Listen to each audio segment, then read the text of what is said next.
मुंबईत कचरा संकलनामध्ये 3000 कोटींचा घोटाळा झाल्याचा कचरा वेचक कर्मचाऱ्यांकडून आरोप केला गेलाय। वर्षानुवर्ष ठरलेल्या 14 कंपन्यांना कंत्राट दिलं जात आहे। वारंवार एकाच कंपनीला कंत्राट देण्यामागे राजकीय मंडळींचा वरद असल्याचा आरोपही या ठिकाणी कचरा कर्मचाऱ्यांनी केलाय। लोकशाही मराठीकडून सफाई कर्मचाऱ्यांच्या प्रश्नावर सातत्याने मुद्दा उपस्थित करण्यात येतोय। मुंबई जोपर्यंत कचरा मुक्त होत नाही तोपर्यंत लोकशाही मराठी हा मुद्दा लावून धरणार आहे। तुमच्या विभागातील कचरा संदर्भातील व्हिडिओ आणि माहिती आम्हाला 8591942069 या नंबरवर पाठवा। आम्ही त्याला वाचा फोडू।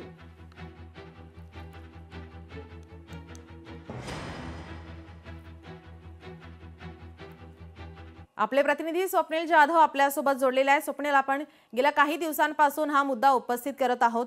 कचरा संकलनामध्ये 3000 कोटींचा घोटाळा झाल्याचा आरोप केला जातोय। कचरा वेचक कर्मचाऱ्यांकडून हा आरोप होतोय।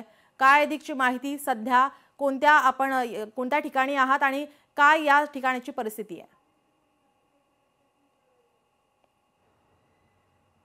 नीलम, नक्कीच सफाई कर्मचाऱ्यांच्या मागण्या, त्यांचे प्रश्न लोकशाही मराठीच्या माध्यमातून आपण सातत्याने मांडत आहोत। मात्र या प्रश्नांकडे, कर्मचाऱ्यांच्या प्रश्नांकडे सुद्धा प्रशासनाचं कुठेतरी दुर्लक्ष होतं। आज मी नायगावमध्ये आहे। नायगावमध्ये जर परिस्थिती पाहिली तर उघड्यावरती कचरा टाकलेला आहे। खरं तर मुंबईतील विविध भागामध्ये जे प्रश्न आहेत नागरिकांचे ते वेगवेगळे आहेत। या नायगावमधील जर प्रश्न आपण पाहिला तर इथे कचरा जो टाकलेला आहे तो उघड्यावर टाकलेला, या ठिकाणी कचरा टाकण्यासाठी डबा ठेवण्यात यावा अशा प्रकारे मागणी आहे। मात्र अद्याप या ठिकाणी डबा ठेवण्यात आलेला नाहीये। कर्मचारी सुद्धा जे कचरा वेचक कर्मचारी आहेत त्यांना कोणत्या सुविधा मिळत नाहीत।